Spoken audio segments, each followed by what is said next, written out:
I mean, teachers are some of the most important people that we'll ever have. And I'm going to go back for just a second to my expansion of Whiteman Air Force Base, because that's part of the plan. They did this in Ohio. They did this in an Air Force Base in Ohio 15 years ago. Ohio became the defense and the technical corridor of Ohio. We can do that. We can do that at Whiteman. And part of the thing they did in Ohio was that, it created thousands and thousands of jobs, payroll every year about $5 billion, and they built schools and they brought in quality teachers. That's what I want to do. That's what I want to do by expanding Whiteman Air Force Base. It's something why start from scratch when we can do it right now and get it done quickly? School choice and school vouchers are a scheme and a ripoff, and it disproportionately hurts agricultural communities and farming communities in particular. There is no reason that we should be funding private schools or parochial schools in that way, especially when you look at the education landscape. Millions of high schoolers, their terminal degree is their high school diploma, right? We need to be making sure that these high schoolers have every best opportunity to get into the job market, like channeling them toward a union good paying job or toward a development program that's going to get them into junior college or a higher education space. For me, oh, I'm so sorry, excuse me, can you restate the question? I just lost it. Sorry, I don't have it up. Do you support public funding for... Thank you. Yes, sorry, thank you for that. So yeah, when we're looking at the public funding dollars here in the state of Missouri, we have to look at the base facts, right? We're short $300 million, and yet this Republican supermajority wants to rip another $50 million out? That's crazy. We don't have a money problem, though. Let me remind folks, we have a priorities and a morals problem. When we're spending so much on DHS that it's the equivalent of Taiwan plus Israel, not to include DOD, that's the problem. Discretionary spending needs to be reallocated.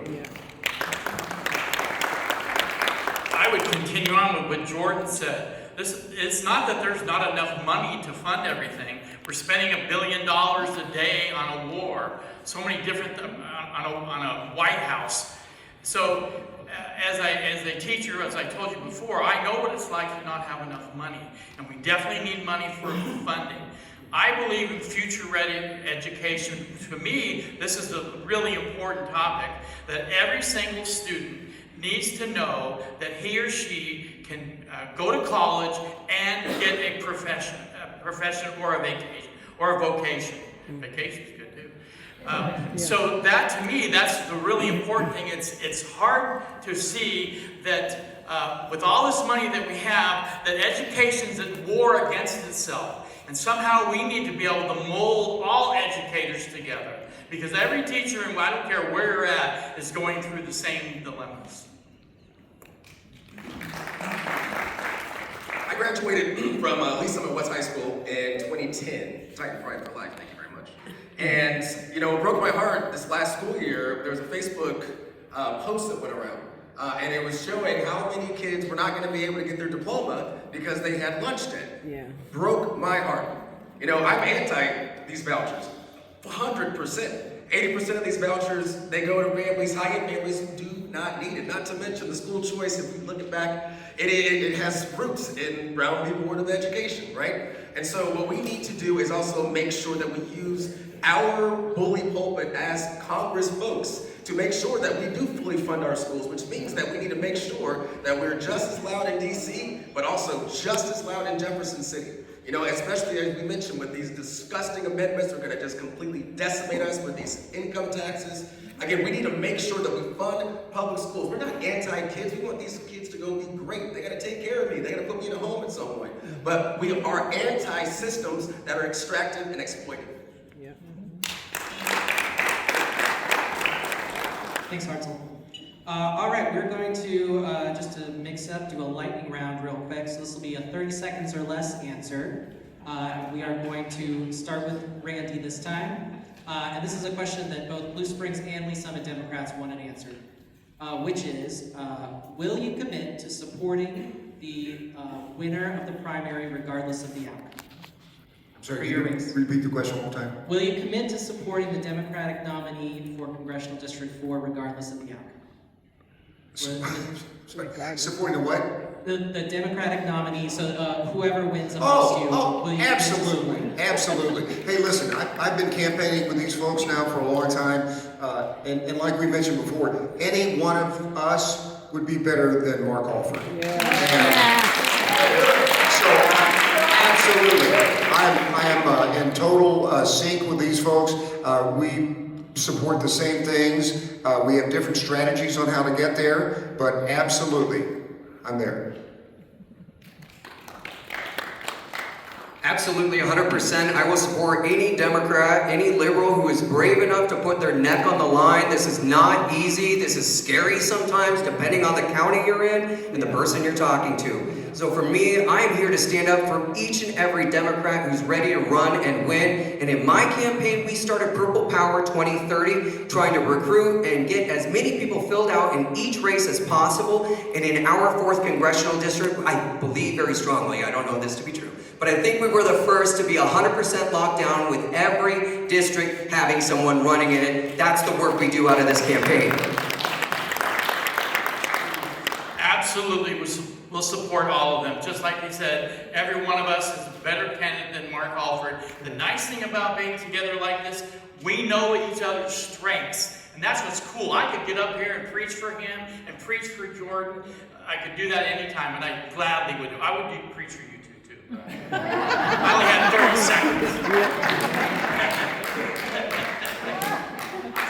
I think this is, an easy answer. Everybody here is just fantastic. I wish Ashley was here too. She's just a treasure. So yes, we absolutely going to support our nominee because we have the urgency of now. The MLK said we need everybody in this movement. Eugene Debs said we don't come from a movement, we come with a movement. And I think that this movement, no matter who wins, we need each other in this movement, right? So I could not say yes any more enthusiastic other than yes, yes, yes, yes, yes.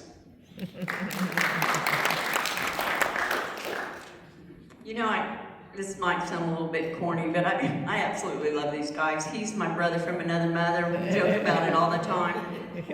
And, I worked with Herrera. Sorry, Jordan. Sometimes, never mind. I'm Master Sergeant Herrera. I'm sorry, boy in the middle.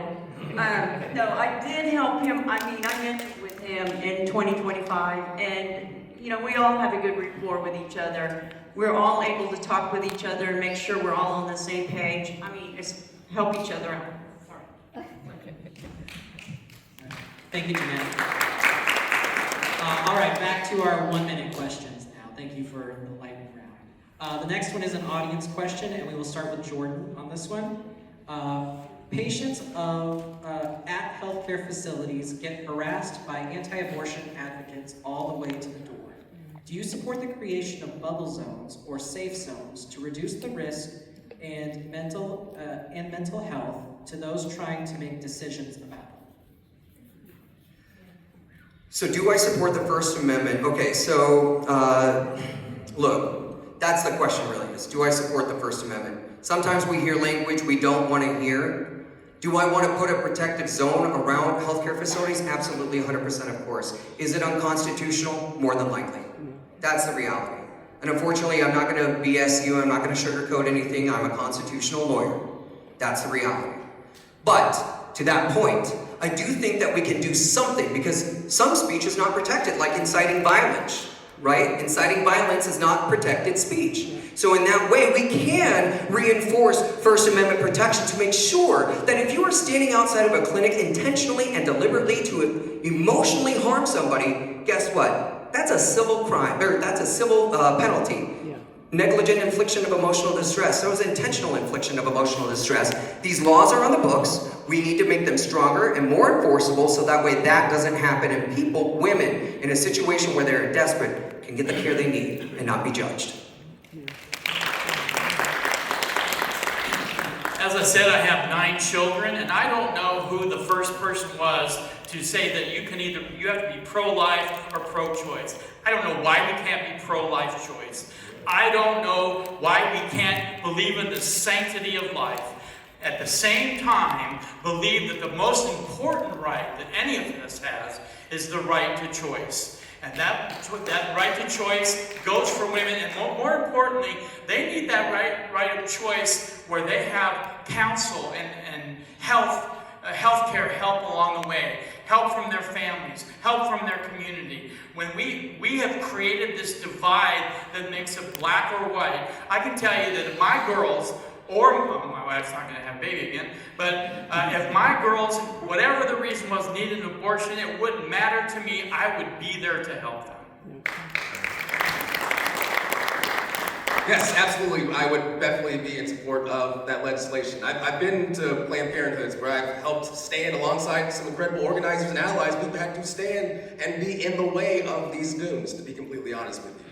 For me, this is not a moral issue. This is just a health care issue. I think on top of that, we need to make sure we do something about these community crisis centers, which again is just exploiting working class women who, again, are looking for resources, looking for help, and they're getting co-opted and they're getting put into a system that is just not right. And so, yes, to circle back, I am completely in support of that legislation. I think we need to absolutely codify Roe v. Wade, but we need to expand Roe v. Wade. You know, we need to quit shadowboxing these right-wing conceptions. There's no such thing as a post-term abortion. But I do know that a doctor knows when an abortion is necessary. I'm not going to put guardrails. I want our folks safe, secure, happy, and healthy. Healthy, this is healthcare. It's not a morality issue. This is healthcare, which is a human right.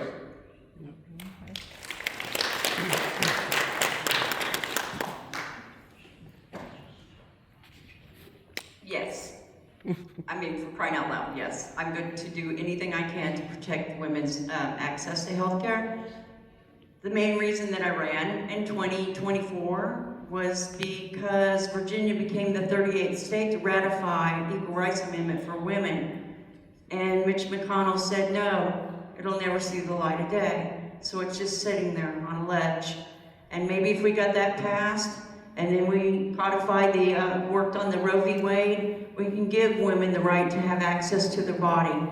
We don't tell men what they can do or not do with their bodies, and nobody should have the right to tell a woman what they can and cannot do with their bodies. Wake it up! I would absolutely support that legislation, and let me just tell you that it doesn't just happen at clinics. It happens all over the place. I've been on the board of a Newhouse domestic violence shelter for the last 10 years, and the things that these women, the stories that they tell, that they have to go through, not just at the abuse of someone else, but by the comments they get on their way to the shelter sometimes. It's just deplorable. And I want to go back to what Jordan said. I mean, it is First Amendment. I mean, our First Amendment rights are slipping away, folks. I mean, they're telling us what we can or cannot say on TV, radio. They're canceling shows. I would like to completely disband the FCC, the Federal Communications Commission, and restructure it, because whatever they're doing now is not working. Thank you, Randy. All right, our next question is an audience question, and I believe we're starting with Wayne this time. What are your views on ICE and the increased militarization of the enforcement of U.S. immigration policy? Well, I happened to mention that I was a German teacher, and what I can see is what's happening is not far-fetched or wrong to say that we are seeing fascism. And that little army that has been formed, all of the steps of getting to fascism are found in there. I think right away, pull down the masks, quit the racial profiling, and show us the plan that you have. Give us $70 billion that they're spending, that they've given to ICE to get people out of the country, so that we can use that to bring them back into our country. Those who work hard and pay their taxes and have families here, they're better for our economy, and we want to show love for them, that they're wanted here. Give me that money, and instead of shipping them out, we'll keep them here. Yes, so I absolutely want to and will push to abolish ICE. I think we also need to take it a step further. I think that we need to also, when it talks about the Department of Homeland Security, what it seems to me is more of a Department of Homeland Domestic Terrorism. And so I think we should reappropriate that money, invest in our people, not in spy techniques, not in weapons of war that's going to profit off of defense contractors. And also I believe we need to be focusing on actual pathways to citizenship. We need to make sure that we prosecute these ICE 21st century stormtroopers. We need to make sure that we lock them up. We need to make sure that we hold these folks accountable. And I believe that we also need to make sure that when we talk about an immigration system, we can also talk about it as far as what we do overseas. We need to make sure that instead of putting blanket tariffs and sanctions, which is causing these crazy loads of migration, are also folks who just want to be here. We should be encouraging. We should make sure, give us, you're poor, you're weak, you're tired. We are a nation of immigrants. We are on stolen land. Yeah. So yes, we need to make sure that we build this in the power of the people, not this ICE nonsense. Totally agree. That's one great thing about all of us candidates that are running. We all kind of agree with the same thing. First thing is let's defund ICE. And let's look at those concentration camps that they put up. It's unfair, it's unhealthy, it's horrible what they're doing to those people. And we need to look at that. We need to dig out that bill. It was a bipartisan bill in 2024 that Trump conned our Congress into not bringing up to get voted on. They had a bipartisan immigration bill. And he said, no, I need that to run for office on. We need to bring that up and look at it and get that fixed once and for all. But yeah, defund ICE, let's get this straightened out. I'm running out of time, so red card. Anyway, yeah, I'm with you on that. You know, these are good people. There are so many good people. And I keep thinking that I just wake up one day and there's a bunch of made up problems because they blame their actions on everything else. They're, you know, they're domestic terrorists. They're bringing in fentanyl. Listen, this was not a problem until Trump made it a problem. And ICE, $70 billion for ICE. Yeah, I mean, that's the $70 billion that we could use for our own people. And you know, the real problems like fentanyl. I've got a plan that would make Narcan boxes. I want to put them at every single rest stop in America. I want those to be made available. They did something like this in Marshfield, Missouri, at the health department there. They put them at the rest area. They took 60 of them there, and in I think 2 weeks they were gone. So it's an important problem right now. There is a solution to it, but don't blame it on the good people here. So as it relates to ICE, last year on June 12th, 2025, myself, Justice Horn, and another activist and organizer hosted a resistance at World War I Museum against ICE and their actions. 2 days later, I lost my job for that speech I gave. Andrew Bailey terminated me without justification or cause, and for the last year, I've been living off a disability income alone while making this campaign work, and we're excelling. It's hard.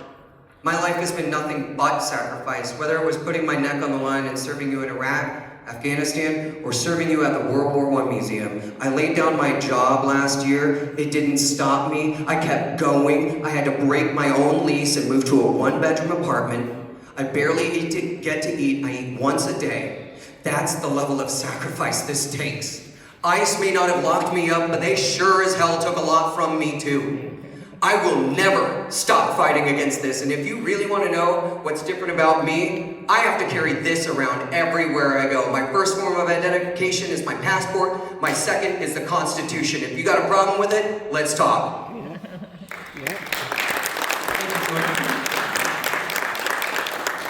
right, our next question comes from Blue Springs Democrats, and we will start with Hartzell this time. Only one candidate will ultimately win the primary. If you are not the eventual nominee, how do you plan to continue serving and contributing to your community? Yeah, I'm an organizer by trade. Win, lose, or draw, we organize. And I organize with tenants all across this country, all across our city, all across our county. You know, if we don't win this thing on August 4th, then on August 5th, we're going to apply at the post office. you know, and then we just get back to work. We meet our folks at their level. I am somebody, and we all are, we're born into a radical working class tradition. We are heirs of the same breath that our radical forefathers came before us. And so in this moment, we have to be in the game. You know, our victories are your victories. Yours are ours. You know, electeds come and go. It's the people who are undeniable. It's the people who are immortal. And so yes, we're gonna fight no matter what happens. I'll be campaigning with whoever wins, and we're gonna keep organizing, we're gonna keep activating, and that's how we win this thing. 10 toes down in the trenches, whether that be in the halls of Congress or in the halls of your workplace.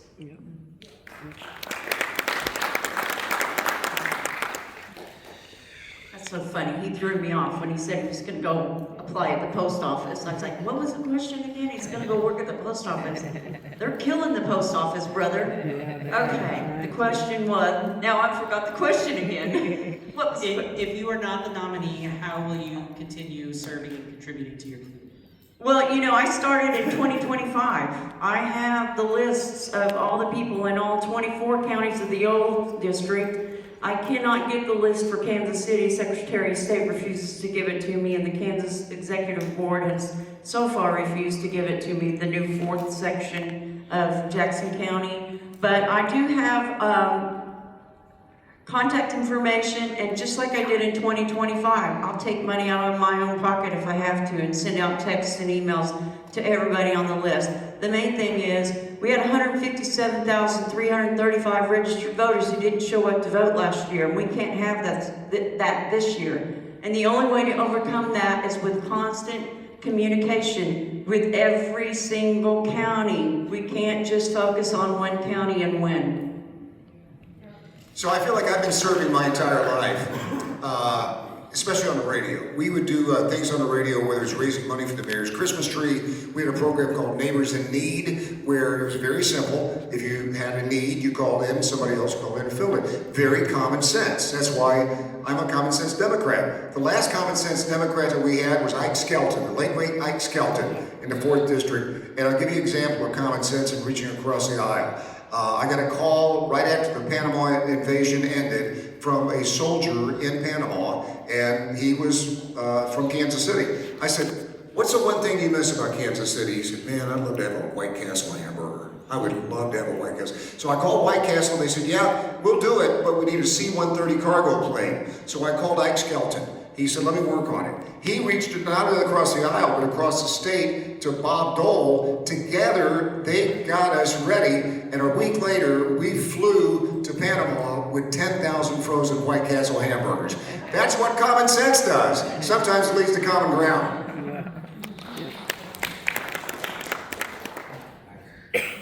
Okay, so when I first started running for United States Congress, I also recognized that there's no way in heck I'm gonna get elected, right, unless we get down ballot candidates elected with me. So last year in Lee's Summit, I was knocking doors for Michelle Dawkins and Nikki Nickens, who would eventually win their school board races. I knocked doors for Roderick Sparks, Camille Johnson, and Erica as well over in Lee's Summit. I've knocked doors for candidates, I've knocked doors for petitions over in Blue Springs Falls Fest. Joanne, you were there with me. We collected over 800 signatures that weekend alone for people not politicians and Respect Missouri voters. When it comes to being on the ground, getting involved, I was there when Clinton, Warsaw, and Belton were hit by tornadoes. Mark Alford wasn't there. I was there, pulling up trees and putting on tarps on people's roofs. That's what we need to see. There's a purpose to all of this. My mouth is talking for me right now, but if you watch me online, my feet do the talking. And I will continue to do this work. Purple Power is to get people elected before 2030. That's the goal. I don't stop here. We gotta keep going. The very first thing I will do is be sure that one of us, whoever the one is chosen, will be able to beat Mark Alford. That's why we are all into this. That's the first thing that I'm going to do. If I'm not the candidate, then I will spend the next 2 years campaigning to whatever the next thing is, but at the same time, going out to the community, to the different groups who are affected, teachers, nurses, the homeless. I will be going out to them to talk about the different problems. You realize that I started out in this district, I can't even vote for myself right now because I'm not on my county's ballot. So those are the things that need to still have, we need to talk to them and be able to, if we even need to make legal action, then that's what we need to do. Thank you, Wayne. All right, our next question is an audience question, and we'll start with Jeanette. What one thing do you do to reach MAGA/Trump supporters? That's what I thought too. Oh, come on. I'm doing one thing like I did in 2024, and I am taking down ballot candidates with me who aren't familiar with farming to farming events. And we're having breakfast or lunch with them and having general conversations with them one-on-one in their environment.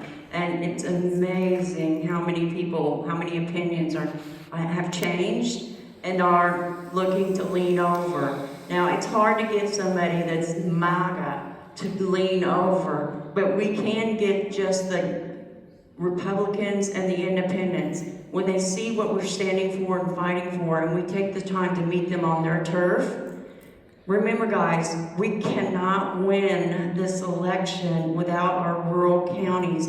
That's why we're gerrymandered this way. And that's why I spent so much time working down there to make sure they're beefed up so they can help you up here. Yeah, it's a great question because, yeah, like Jeanette said, I mean, we have to win them over. We have to find a way to communicate with the other side. We have to find a way to communicate with everybody. And I think you do that in a variety of ways. I do it a lot of times with breaking down things with humor or with music, or how about them Chiefs? You know, once you start those conversations, then you can get to the point where you're talking about the real issues. And when you get to that point, which by the way, I think it's a lot easier now. I've got a very staunch Republican friend that when I would say anything about Trump, he would stand up and support him. Not so much now. Yeah. He's reached the level of crazy that is finally breaking through. The other thing I want to do is I'm going to invite everybody to my campaign kickoff party right down the street next Tuesday from 4 to 7 at Station 7. Come on down and see us. It's absolutely free. Republicans too. So one of the things that we did deliberately to reach out to MAGA folks or Republicans, conservatives, or those who may feel a little iffy about our party right now, there are a lot of those folks out there, right? So I do a couple of things. Number one, I talk about the single ballot issue, the voter issues that they have. I talk about Second Amendment. I talk about abortion directly. And we actually agree a lot. We all want to see healthy families created. We all want to make sure that the number of abortions goes down. But we also want to make sure that women have the right to access the health care they need when they need it. But if we remind ourselves that we all have a common goal, fix housing, health care, food, and education, we can get somewhere together. So one of the things we did specifically, again, we sponsor Scott and Tyler White Fishing. We're out on Lake of the Ozarks with fishermen and anglers nearly every weekend. They invited a Democrat to sponsor their boat, and we did, because I started out in Cabela's Hunting and Gaming in Sidney, Nebraska. We're hosting a trap and ski tournament specifically because that's what folks do here. That's how we're going to get people over onto this side, and that's how we've been effective minds and changing things all along the way. Kind of important to first realize that 30% of those MAGAs, they're going to go down the ship with him. There's no way. It doesn't matter what he does. I have a lot of MAGA friends. 3/4 of my kids are MAGA. And talking to them, it doesn't matter what you say. They have some kind of rationale or something to make it okay. That's going to happen. So what we have to be able to find is the other who are now suffering just like we are with not having the money that we need, the grocery stores going, the gas prices are up, and we have to just be open. And we just have to listen. On my literature back there, you'll see the turnside. It's a whole list of comments from Republicans. Ashley, who's not here, challenged us at one of our things to just go home this week and listen. Talk to them and see what their problems. And I think that we'll see that they'll soon be affected enough. And they better like us enough to still be able to go and change and talk to us. Yep. Yeah, people are people. We love, we laugh, we cry. It's not even just a MAGA, it's not a us, it's not a them. It is just us. We all deserve to be free and to be fed. That's why our campaign, we have universal policies so that we can actually expand the tent. We talk about expanding that tent, right? Well, when we get them in there, what you gonna talk to them about? Well, we got a beard now. Cool. All right, that's not policy. That's not gonna actually expand. And so it's just meeting our folks at their level. It's relational. It's meeting folks either at church or at the store or just when we can catch them. It's also standing with our folks and saying, yes, your rent is too high. And again, it's actually not your neighbor's fault. It is the big companies, it's the corporation, and it's Trump who's enabling all these folks. One of the things that broke my heart, during the IRA with President Biden, there was a farmer down south who took hundreds of millions of dollars for a project. Trump came in and it went away. This man, an older white fellow, was just bawling his eyes out. And importantly, his takeaway is that I'm never going to do business with the government again. And on us is for us to say, no, it's not the government. It's the people running it, the corruption. Yeah. We got your back. Yeah. Thank you, Marta. Our next question is an audience question, and we will start with Randy. What are your views on funding wars or military conflicts and aid to countries involved in human rights abuses? I gotta get you to repeat that one more time, if you will. What are your views on funding wars or military conflicts and aid to countries involved in human rights abuses? Oh my gosh, it's ridiculous. It's a made-up war, and now that people are talking about it coming to an end, coming to a conclusion, it's like, what was it all for? I do this nationally syndicated radio show for active duty military veterans and their families, and listen, when they had to leave, when they were fighting in Afghanistan and they had to leave the way they did, they were heartbroken because they looked back and they said, what was it all for? And the thing that strikes me is not so much the war, but the warriors. And they don't want to be there. They don't have any choice. They have to be there. But to put them in a position like that for some made-up war or some kind of conflict or whatever they're calling it, and spend $1 billion a day doing it, it's just wrong. It's wrong for the country, it's wrong for all Americans, but it's especially wrong for the men and women who have to fight it. So I was 19 years old when I joined the United States Air Force in 2006, and I was one of those airmen that joined under the presumption that weapons of mass destruction existed somewhere in the world. I believed in that. Why? Because Condoleezza Rice, Colin Powell, and George W. Bush were convincing us they were real. What's the difference between that and now, where you have a president without evidence, without any kind of authorization, without a strategy or an exit plan? It's a war based on weapons of mass destruction with limited information. And I come from the show me state, where we say, you show me the congressional evidence or congressional authorization, you show me the evidence, and you show me how you're gonna keep people safe and get them home safe. I haven't seen that yet. We need to be out of this war with Iran. Even when Tulsi Gabbard says they're not a threat to us back in March of this year, that's a problem. I think when we're talking about the Iran war, we also need to talk about military members when they come home. 10,000 died in Iraq and Afghanistan. 30,000 took their own lives back home, back here at home. I'm a fortunate person that I can say 2 sentences. I'm here, I'm alive. I survived 3 of those attempts. I want to make sure no other child has to go through something like that to just get an education. Well, the America that we love, that we grew up with, supported and wanted to help any nation that was having human rights difficulties. The problem is now our leader is destroying the human rights of every single person in his own country. And that's one of the worst things about this. The idea of the wars, that should not be in any single person's hand. He has done all of this stuff autocratically. Yes. He's done this without the approval of Congress, and now that stuff is blown up and wrecked, now Congress is starting to say, oh, wait a minute, maybe we better put the brakes on that.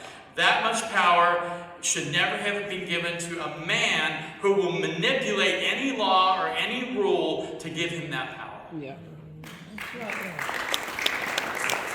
So before we went really public with this race, it was a Sunday night on my Instagram, I get a DM, and it's from someone that says, hey, I'm with one of the biggest lobbying firms in the country, would love to talk to you more about this race. And we say, that's weird, but here's the email.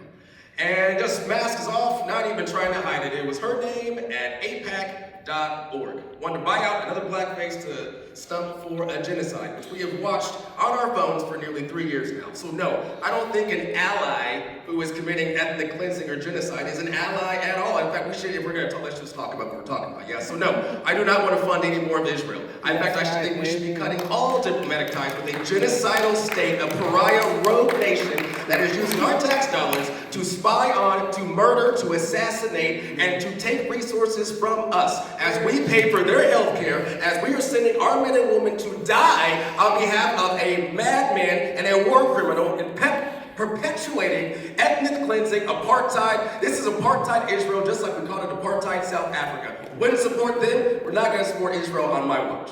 Nope. Yeah.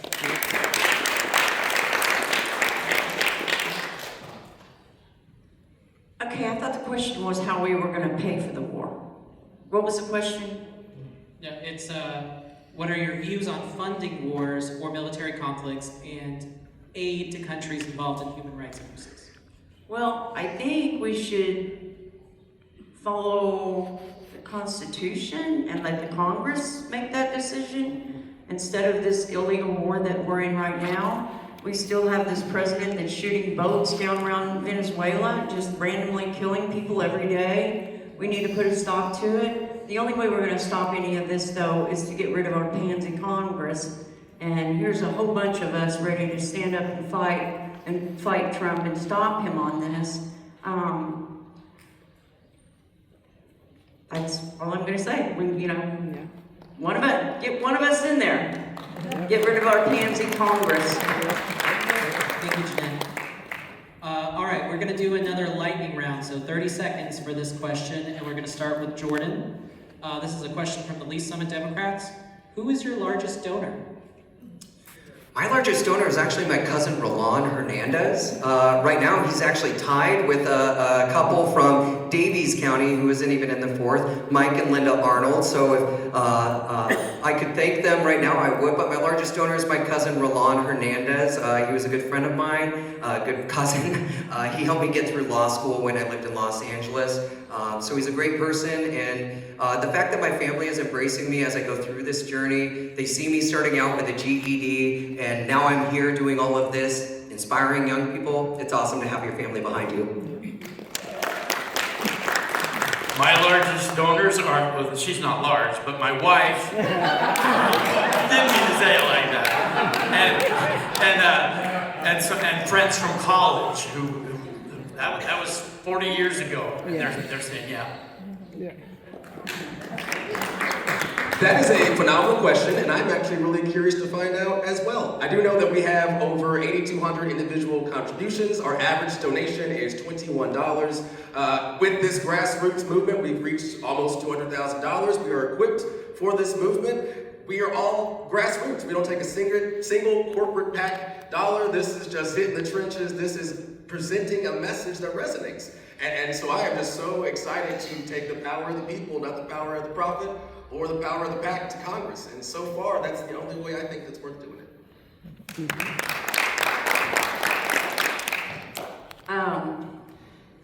Like my brother, I'm a grassroots. I don't take any PAC. I haven't taken any PAC money. I haven't taken any corporate money. And I'm guessing, because I haven't really looked at who was I'm too busy writing thank you notes.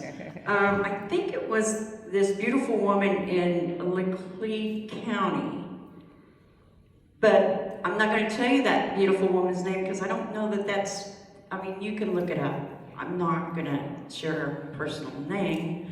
My smallest donor was $1 from a gal in Camden, and she cried when she gave it to me. Oh, I'm over. I'm sorry. Thought I had 2 signs. I was looking for 2 signs. So my largest donor was a manager at Krispy Kreme who donated 2 boxes of donuts to the campaign. And I just want to thank him publicly right now. I will say I could also count Jackson County Executive Phil Laboda. He didn't give me any money, but I got his endorsement last week. So thank you, Phil. Thank you, Randy. All right, back to 1 minute for this question. This is an audience question, and we'll start with Wayne. What are your views on flock cameras and automated license plate readers? What are your views on flock cameras and automated license plate readers? Oh. Having paid quite a lot of fines for that, again, I believe that it's part of that whole fascist thing that we're talking about, that they can be able to do that.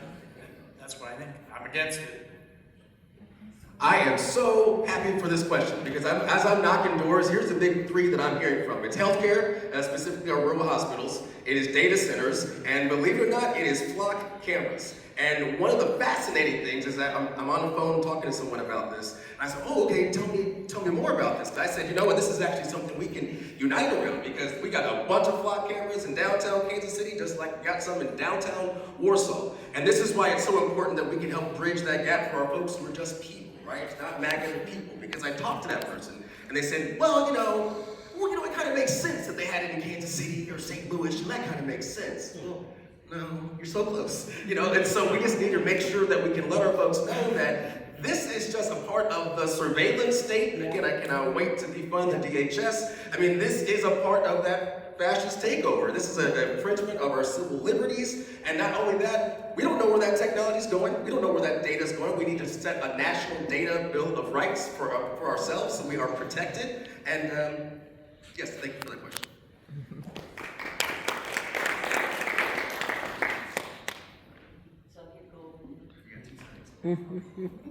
I'm totally against them, and I'm so proud of Camden County down there by the Lake of the Ozarks because they stood up and fought back and got theirs turned off. But what it's going to take is for every one of you in every county to go to your commissioner meetings and fight it. Going to Washington, D.C., yes, I'm against it 100%, and I'll fight against it 100%.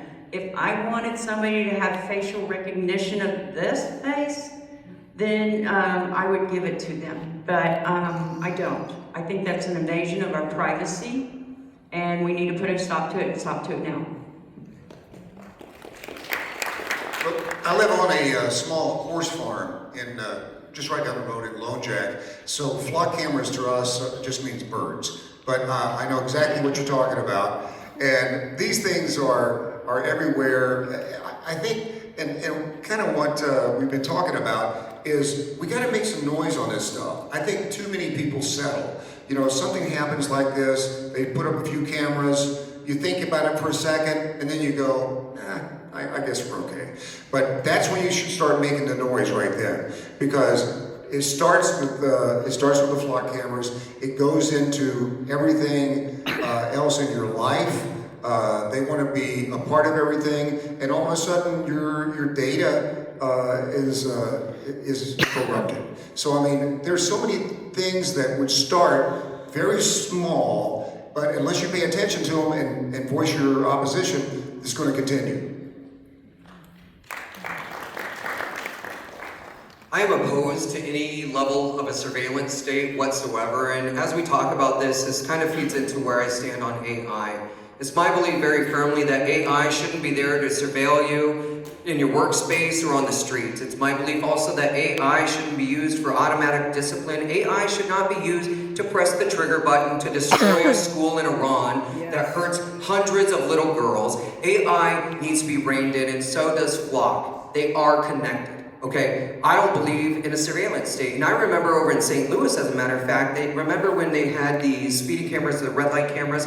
We stopped those cameras in St. Louis. So to think that Missouri can't get this done is just not true. We can get this done. We can remove flock cameras. We can return this state back to a state of peace, prosperity, and without a constant government surveillance over our heads. Thank you, Jordan. Our next question is an audience question, and we'll start with Hartzell for this one. People are working hard and still feeling left behind. What would be the top solution to this as you see it? And what would be the first thing you do? Yeah, we talk about our quote-unquote deficit problem, right? We got a spending problem. Yeah, because we're spending money on needless wars and giving oligarchs a bunch of tax breaks, and then they say that we've got a revenue problem. Yeah, we do. It's because we're giving tax breaks to billionaires. You know, and so we understand how we can do and rectify this. We're going to tax the rich 1,000%. I think I have quite possibly the strongest tax policy of any candidate nationwide. When we say billionaires shouldn't exist, we mean billionaires shouldn't exist. So every dollar after a billion under my plan is taxed at 100%. I also think that we need to start talking about this in terms of also Social Security. I think that we need to not just raise the cap on Social Security, we need to eliminate the cap on Social Security. Because you've got a bunch of billionaires who don't pay anything into Social Security after about $180,000. As we've got elders who have to make less than like 5 or 10 grand just to be able to qualify for a nursing home. Make that make sense. And the reason why we don't have any of these things is because of a push to privatize and to make sure we line the pockets of shareholders, not making sure our working class folks are taken care of. Yeah. Went crazy with that, didn't you? So I'm thinking that, well, I'm not thinking. I know we have a huge problem with monopolies in our country, and I fought this in 2024. I tried to tell everybody when I was campaigning, pay attention. Mark Alford has put the A+ Act in the Farm Bill, and the A+ Act is going to kill the Packers and Stockyards Act of 1921. The Packers and Stockyard Act protected the farmers and the consumers from price gouging. Well, not only is our meat, is it over? Oh, 30 seconds? Jeez, wait. Not only are our meats monopolized, but the products it takes to raise your food is monopolized. The food, when you go into the grocery store, everything from the toothbrush to the pasta sauce is monopolized by 10 different countries. Yeah. Our county, oh God dang it. I'm sorry, Lord. 10 different companies. So we need to work on our antitrust laws, get to the bottom of this, and stop our monopolies. And they monopolize our housing too. So did you see the report last week about Social Security? We got 6 years, folks. 6 years. The fund that powers Social Security and Medicare will be completely dry in 6 years. How did it get to this point? Is nobody paying attention? I think that's a big problem. I mean, we have so many things. You know, we will let China come over and buy our farmland, but yet our Social Security is going to run out in 6 years. And so if you're 49 years old right now, you better be really paying attention, because nobody in Congress is. I think today, when we're talking about electing Democrats into office, they need to come forward with a plan, a strategy, and a means to get it done, and I'm very confident that we can get that through and across the finish line. So a couple of folks have already brought up the answer. It's monopoly and antitrust power. It's happening in your grocery store, it's happening in your healthcare, it happens for student loan service providers. There's only about 4 or 5 options. That's where the power is at. So we need to enforce our anti-monopoly and antitrust powers that through the Sherman Act, the Clayton Act, FTC, and we also need to make sure that the CFPB is properly protected. That's how we deliver back for consumers every single day. So, as Jeanette had pointed out, there are only 4 or 5 major companies that run every grocery store chain in the United States. There's only about 11 or 12 companies in every grocery store. That's a monopoly that you're seeing in the grocery store. With farmers, there's only about 4 or 5 major farm equipment providers. There's only 1 or 2 sources of supply for most of your majority seed, fertilizer, vertically integrated things. We need to break up vertical markets and increase competition. To kind of explain how surveillance has cost me so much money, I've been arrested 7 times throughout my life in fighting prejudice and racism. I just published a book called Pugsley Stands, and it talks about that. So I will, whatever the issue is, I will go the full route that needs to be done. The first thing that I want to be able to work with is, because I work so much as healthcare, is that the rural communities need their hospitals and they need their healthcare. And I'll go to whatever extent, like I told you about my son, I'm fighting that right now. I will go to whatever extent it takes to be able to get that done. Thank you, Wayne. All right, this is going to be our final question for the night. I want to thank all of our candidates again for being here, and thank you to all the audience members for your questions. This is an audience question, and we'll start with Jeanette. What's one misconception that people have about you? Just one? Off the top of my head is the misconception of I'm not fit to run because I only got 20% of the vote last time. Without looking at all the other candidates who ran before me. And so what I did to try to rectify that was I didn't stop campaigning. I worked my can off, if I can say that, all through 2025. Some of these Missouri House reps that know me said, Jeanette, just quit calling me. It's not an election year, okay? I just want to take a vacation. But I felt like it was too important. I just know how many people didn't show up to vote, and I figured we've got to find a way to get them to vote. If that 157,335 would have voted for me in 24, I would have almost tied Mark Alford. Do you think we would have made national news then? Do you think we would have gotten a little more attention from DNC then if I had gotten that close to Mark Alford? That's my one big thing. Answer. I think the one biggest misconception about me is that I don't know a lot of politicians. And luckily, through my radio career, I not only know a lot of politicians, I know a lot of Democrats.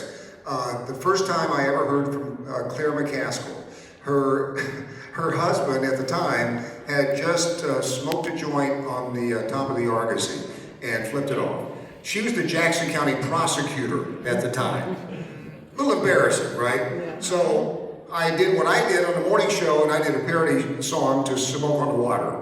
And somebody came in running in the studio and said, Claire McCaskill's on the phone. And I go, ooh. So I said, okay. And she comes on, thought it was hilarious, and we've been friends ever since, and she got rid of the guy. Let's see, one misconception about me that I'd like to correct is, that Hispanic and Latino people in the state of Missouri, or that being LGBT in the state of Missouri is unelectable. I don't believe in that, not at all. I've never understood that logic. My orientation didn't matter when I stood on a battlefield in Iraq or when I stood on a battlefield in Afghanistan. What mattered then was my training and my readiness. Am I ready to point and click at the right target, and can I do it? And damn it, I did it. Today, this race is no different. All that matters is our training and our readiness to perform. I've spent 20 years getting ready for this moment right now. I served our Air Force. I've built healthcare facilities. I've been in the Assistant Attorney General's office as a constitutional lawyer. I've been a constant worker in our communities, raising money for American Cancer Society, Lymphoma, Leukemia Society, Humane Society, building houses with habitat, because that's what we do as airmen. It's a part of who I am, and that's the misconception I want to correct. Biggest misconception is that I'm 35 years old and I've never I think what the biggest misconception is that a person with 9 children, God-fearing, going to church kind of person will not stand up for the hypocrisy. This is what really nauseates me.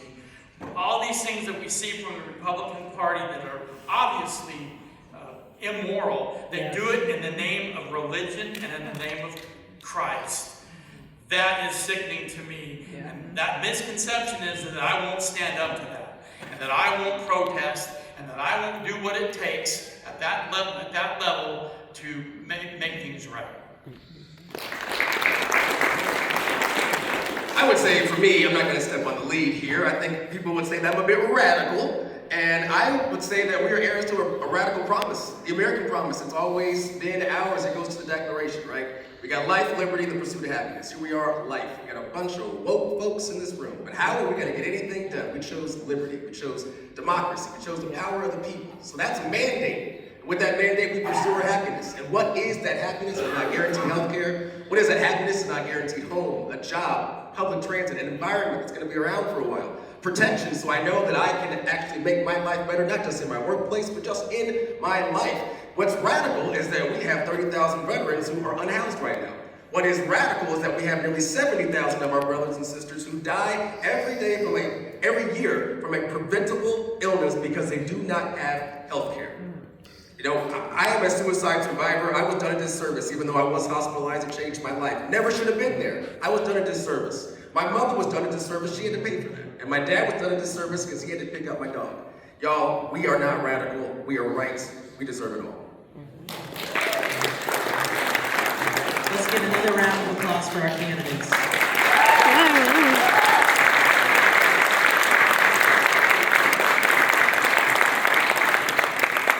That concludes our forum for tonight.